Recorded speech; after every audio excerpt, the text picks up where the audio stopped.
ಚಿಂಚೋಳಿ ತಾಲೂಕು ಆಸ್ಪತ್ರೆಯಲ್ಲಿ ಆಕ್ಸಿಜನ್ ಸೋರಿಕೆಯಿಂದ ಅಲ್ಲಿನ ರೋಗಿಗಳು ಅವರ ಸಿಬ್ಬಂದಿಗಳು ಹಾಗೆ ಸಂಬಂಧಿಕರು ಗಾಬರಿಯಾಗಿದ್ದಾರೆ. ಸತತವಾಗಿ 1 ಗಂಟೆಯಿಂದ ಆಮ್ಲಜನಕ ಸೋರಿಕೆಯಾಗ್ತಾ ಇದೆ. ದೂರು ಕೊಡೋಕೆ ಗಾಬರಿಯಿಂದ ಓಡ್ ಹೋಗಿದ್ದಾರೆ ರೋಗಿಗಳು. ಚಿಂಚೋಳಿಯ ಚಂದಾಪುರ ಪಟ್ಟಣದಲ್ಲಿರುವ ಆಸ್ಪತ್ರೆ ಇದು. ಆಕ್ಸಿಜನ್ ಲೀಕ್ ಆಗಿದೆಯಂತೆ. ಸುಮಾರು 1 ಗಂಟೆಯಿಂದ ಗ್ಯಾಸ್ ಸೋರಿಕೆ ಆಗ್ತಾ ಇದೆ. ಆಕ್ಸಿಜನ್ ಲೀಕ್ನಿಂದಾಗಿ ಸ್ಥಳೀಯರು, ರೋಗಿಗಳ ಸಿಬ್ಬಂದಿ, ಅಲ್ಲಿನ ಸ್ಟಾಫ್ ಕೂಡ ಗಾಬರಿಯಾಗಿದ್ದಾರೆ. ಆಸ್ಪತ್ರೆಯಿಂದ ದೂರ ಓಡ್ ಹೋಗಿದ್ದಾರೆ ರೋಗಿಗಳು, ಏನಾದರೂ ಹೆಚ್ಚು ಕಮ್ಮಿ ಆದರೆ ಅಂತ ಹೇಳಿ. ಚಿಂಚೋಳಿಯ ಚಂದಾಪುರ ಪಟ್ಟಣದಲ್ಲಿ ನಡೆದಿರುವ ಘಟನೆ ಇದು. ದೃಶ್ಯದಲ್ಲಿ ಗಮನಿಸ್ತಾ ಇದ್ದೀರಿ. ಎಸ್ಪೆಷಲಿ ಕೋವಿಡ್ ನಂತರದಲ್ಲಿ ಜಿಲ್ಲಾಸ್ಪತ್ರೆಗಳಲ್ಲಿ ಆಕ್ಸಿಜನ್ ಪ್ಲಾಂಟ್ಗಳನ್ನು ಕಡ್ಡಾಯ ಅನ್ನೋ ರೀತಿಯಲ್ಲಿ ಮಾಡಲಾಯಿತು. ನಿರ್ವಹಣೆ ಸರಿಯಾಗಿ ಆಗದೆ ಈ ರೀತಿ ಆಯ್ತಾ ಅಥವಾ ಯಾರಾದ್ರೂ ತಪ್ಪಿನಿಂದಾಗಿ ಈ ರೀತಿಯಾದ ಘಟನೆ ಆಯ್ತಾ ಗೊತ್ತಿಲ್ಲ. ಒಟ್ಟಿನಲ್ಲಿ 1 ಗಂಟೆಯಿಂದ ಸತತವಾಗಿ ಹೀಗೆ ಆಗ್ತಿದೆ ಅನ್ನೋ ಮಾಹಿತಿ.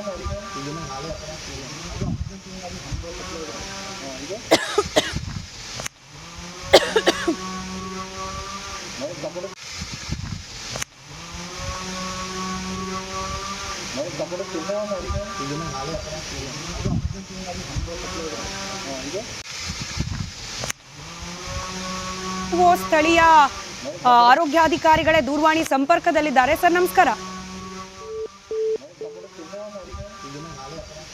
ದೂರವಾಣಿ ಸಂಪರ್ಕ ಕಡಿತವಾಗಿದೆ. ದೃಶ್ಯದಲ್ಲಿ ಗಮನಿಸ್ತಾ ಇದ್ದೀರಿ. ಆಸ್ಪತ್ರೆಯಲ್ಲಿರುವ ಆಕ್ಸಿಜನ್ ಪ್ಲಾಂಟ್ ಅಲ್ಲಿಂದ ನಿರಂತರವಾಗಿ 1 ಗಂಟೆಯಿಂದ ಲೀಕ್ ಆಗ್ತಾ ಇದೆ ಗ್ಯಾಸ್ ಅನ್ನೋ ಮಾಹಿತಿ. ಇದರಿಂದ ಭಯಭೀತರಾಗಿದ್ದಾರೆ. ಸ್ಫೋಟ ಗೀಟ ಆಗ್ಬಿಟ್ರೆ ಏನ್ ಕತೆ ಅಂತ ಹೇಳಿ. ಹೀಗಾಗಿ ಅಲ್ಲಿನ ರೋಗಿಗಳು, ಸಿಬ್ಬಂದಿಗಳು ಆಸ್ಪತ್ರೆಯಿಂದ ದೂರ ಓಡ್ ಹೋಗಿದ್ದಾರಂತೆ. ಚಿಂಚೋಳಿಯಲ್ಲಿರ್ತಕ್ಕಂಥ ಆಸ್ಪತ್ರೆ ದೃಶ್ಯದಲ್ಲಿ ಗಮನಿಸ್ತಾ ಇದ್ದೀನಿ.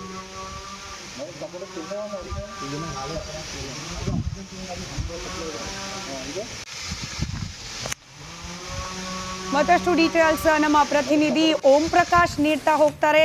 ನೇರ ಸಂಪರ್ಕದಲ್ಲಿದ್ದಾರೆ. ಓಂ ಪ್ರಕಾಶ್, ಹೇಗಾಯ್ತು ಇದು? ಅಟ್ಲೀಸ್ಟ್ ಈಗ ಯಾರಾದ್ರೂ ಅದನ್ನ ನೋಡ್ತಿದ್ದಾರಾ, ಗಮನಿಸ್ತಿದ್ದಾರಾ, ಸರಿಪಡಿಸೋ ಪ್ರಯತ್ನ ಮಾಡ್ತಿದ್ದಾರಾ?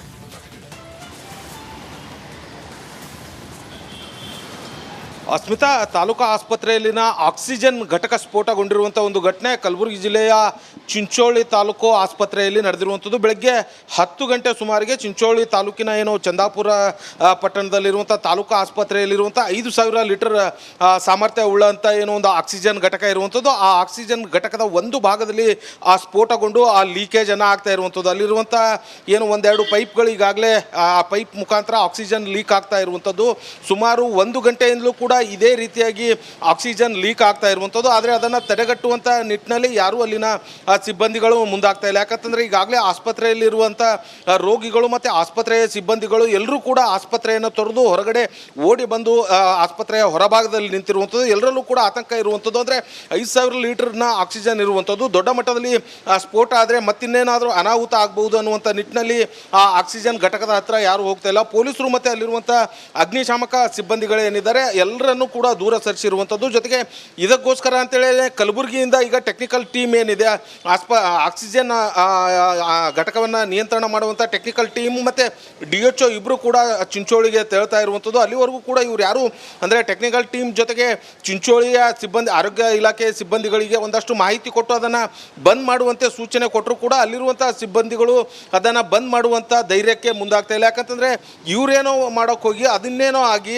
ಮತ್ತೊಂದು ರೀತಿಯಲ್ಲಿ ಬ್ಲಾಸ್ಟ್ ಆಗಿ ಅಥವಾ ಆಕ್ಸಿಜನ್ ದೊಡ್ಡ ಮಟ್ಟದಲ್ಲಿ ಸೋರಿಕೆ ಆಗಬಹುದು ಅನ್ನುವಂಥ ಆತಂಕ ಅಲ್ಲಿರುವಂಥ ಸಿಬ್ಬಂದಿಗಳಿಗೂ ಕೂಡ ಇರುವಂಥದ್ದು. ಅಂದರೆ ಎಕ್ಸ್ಪರ್ಟ್ಸ್ಗಳು ಯಾರೂ ಕೂಡ ಇದೀಗ ಚಿಂಚೋಳಿಯಲ್ಲಿಲ್ಲ. ಸೊ ಹಾಗಾಗಿ ನಿರಂತರವಾಗಿ 1-1.5 ಗಂಟೆಯಿಂದಲೂ ಕೂಡ ಈ ಆಕ್ಸಿಜನ್ ಇನ್ನೂ ಕೂಡ ಸೋರಿಕೆ ಆಗ್ತಾ ಇರುವಂಥದ್ದು. ಆದರೆ ಅಲ್ಲಿರುವಂಥ ಹಾಸ್ಪಿಟಲ್ನಲ್ಲಿರುವಂಥ ರೋಗಿಗಳು ಎಲ್ರಿಗೂ ಕೂಡ ಸಿಬ್ಬಂದಿಗಳಿಗೂ ಆತಂಕ ಇರುವಂಥದ್ದು. ಅಂದರೆ ಅವರೆಲ್ಲರೂ ಕೂಡ ಈಗ ಆಸ್ಪತ್ರೆಯ ಹೊರಭಾಗದಲ್ಲಿ ಬಂದು ನಿಂತಿರುವಂಥದ್ದು. ಜೊತೆಗೆ ಇಲ್ಲಿನ ಏನು ಟೆಕ್ನಿಕಲ್ ಸಿಬ್ಬಂದಿಗಳು ಹೋಗಿ ಆ ಚಿಂಚೋಳಿಗೆ ತೆರಳಿ ಆ ಆಸ್ಪತ್ರೆಯಲ್ಲಿ ಆಗಿರುವಂಥ ಘಟನೆಯನ್ನು ಪರಿಶೀಲನೆ ಮಾಡಬೇಕಾಗುತ್ತೆ. ಮಾಡಿದ ನಂತರ ಅಂದರೆ ಯಾವ ಕಾರಣಕ್ಕೆ ಈ ಆಕ್ಸಿಜನ್ ಸ್ಫೋಟ ಆಯಿತು, ಆಕ್ಸಿಜನ್ ನಿರಂತರವಾಗಿ ಲೀಕ್ ಆಗ್ತಾ ಇದೆ ಅನ್ನೋದ್ರ ಬಗ್ಗೆ ಕೂಡ ಮಾಹಿತಿಯನ್ನು ಕಲೆ ಹಾಕಬೇಕಾಗುತ್ತೆ. ಆದರೆ ಸದ್ಯ ಸ್ಥಳೀಯ ಆರೋಗ್ಯ ಇಲಾಖೆ ಅಧಿಕಾರಿಗಳು ಹೇಳ್ತಾ ಇರುವಂಥದ್ದು ಓವರ್ಫ್ಲೋ ಆಗಿ ಈ ರೀತಿಯಾದಂಥ ಬ್ಲಾಸ್ಟ್ ಆಗಿದೆ ಅನ್ನುವಂಥ ಮಾಹಿತಿಯನ್ನು ಹೇಳ್ತಾ ಇದ್ದಾರೆ. ಆದರೆ ಇದು ಕೂಡ ನಿಖರವಾಗಿಲ್ಲ. ಸದ್ಯಕ್ಕೆ ಅಂದಾಜು ಲೆಕ್ಕಾಚಾರದಲ್ಲಿ ಅಲ್ಲಿನ ಆರೋಗ್ಯ ಇಲಾಖೆ ಸಿಬ್ಬಂದಿಗಳು ಹೇಳ್ತಾ ಇರುವಂಥದ್ದು.